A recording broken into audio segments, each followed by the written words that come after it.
یہی شرط لگائی تھی اللہ تبارک و تعالیٰ نے قرآن پاک میں شرط لگائی ہے یہودیوں کے لیے کہ انہوں نے دعویٰ کیا تھا کہ ہم اللہ سے بہت محبت کرتے ہیں، ہے نا؟ تو اللہ تبارک و تعالیٰ نے فرمایا فَتَمَنَّوُا الْمَوْتَ إِن كُنتُمْ صَادِقِينَ کہ تم موت کی تمنا کرو اگر تم سچے ہو، تو اللہ کی محبت کے دعوے میں سچے ہو تو تم تمنا کرو کہ تمہیں موت آ جائے۔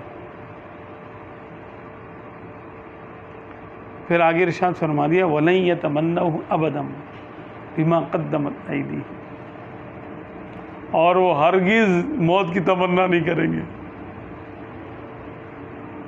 جھوٹے عاشق ہیں نا، موت کی تمنا نہیں کریں گے، خالی اپنے آپ کو احکامات سے الگ کرنے کے لیے، اسپیشلٹی حاصل کرنے کے لیے، بھائی ہمیں اللہ سے محبت ہے، ہمیں کسی دوسرے نبی پہ ایمان لانے کی کیا ضرورت ہے، ہم تو اللہ سے بس لو لگائے بیٹھے۔ جیسے آج کے جعلی پیر اور جعلی عاشق کہتے ہیں کہ ہمیں شریعت سے کیا، ہمیں تو اللہ سے محبت ہے بس۔ اچھا تو شریعت کس کا حکم ہے؟ اللہ کا حکم ہے نا، اس کے حبیب صلی اللہ علیہ وسلم کا حکم ہے۔ تو آپ صلی اللہ علیہ وسلم کے حکم کو کراس کر کے بھی کوئی خدا تک پہنچ سکتا کیا؟ نہیں ہو سکتا نا۔ یہ شرط ہے، عشق کے سچے ہونے کی شرط فرما برداری ہے، اور موت کی تمنا ہے کہ بھئی کیا تم مر سکتے ہو اللہ کی محبت میں؟ خالی تمنا کرو۔ ان کے لیے تو یہ تھا کہ خالی تمنا کرو، اگر وہ تمنا کرتے سارے مر جاتے۔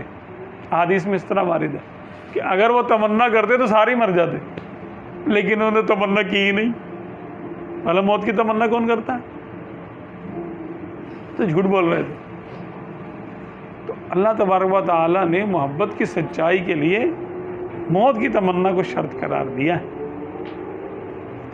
کہ جب تم کو یہ پتہ ہے کہ دنیا ادنا ہے، آخرت بہتر ہے، اولا ہے، ٹھیک ہے، اور اللہ تبارک و تعالیٰ کا یعنی تمہارے محبوب کا دیدار یہاں تمہیں نہیں ہو سکتا، وہاں ہوگا، تو پھر وہاں کیوں نہیں جانا چاہتے؟ یہاں کیوں مہجور اور محجوب کیوں رہنا چاہتے ہو؟ یہاں پر دور کیوں رہنا چاہتے ہو اس سے؟ یہاں اپنے قیام کو زیادہ سے زیادہ کرنے کی کوشش کیوں کرتے ہو؟ یود احدہم لو یعمر الف سنہ، کہ یہودیوں اور مشرکین کے بارے میں فرمایا ان میں سے ہر شخص یہ چاہتا ہے کاش اس کو 1000 سال کی زندگی دی جائے، الف سنہ۔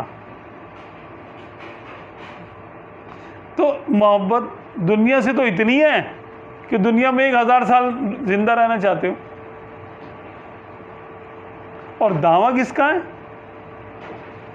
اللہ سے محبت۔ نحن ابناء اللہ و احباؤہ، ہم اللہ کی اولاد ہیں، معاذ اللہ۔ یہودیہ کہتے تھے مشرکین